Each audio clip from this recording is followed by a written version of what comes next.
Goletta Verde lancia l'allarme, la foce dell'Adige Rosolina Mare è inquinata, è l'unico esito negativo tra gli 11 monitoraggi effettuati dell'equipe di Legambiente nelle coste venete. Non è una fotografia eccellente quella che ci restituisce Goletta Verde in merito alla salubrità delle acque lungo le coste venete. Complici le intense piogge di maggio che hanno lavato i terreni dalle molte sostanze inquinanti che vi si erano depositate per settimane, le nostre coste sono malate.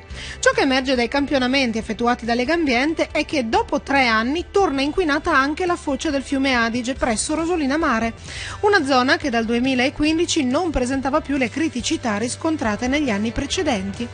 Nel viaggio durato 3 giorni tra Caorle e Chioggia, la Goletta Verde ha anche dovuto registrare il brutale assalto che continuano a subire il mare e le coste italiane.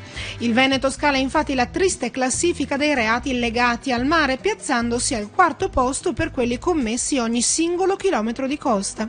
In tutto sono ben 1022 le infrazioni accertate dalle forze dell'ordine nel 2018 per i reati legati al mare illegale. Operazioni che hanno portato all'arresto e alla denuncia complessivamente di 1068 persone e a 312 sequestri. Tradotto statisticamente, significa che ogni chilometro di costa veneta conta più di 6 infrazioni alla legge. In testa alla classifica spiccano i reati commessi in materia di utilizzo in aree vietate del cemento. A seguire si trovano i reati legati all'inquinamento delle acque del mare. Non si salva nemmeno la fauna ittica, con oltre 130 episodi di bracconaggio accertati negli ultimi 12 mesi. Tra le specie preferite il salmone, il tonno rosso, i datteri di mare e le uova di storione.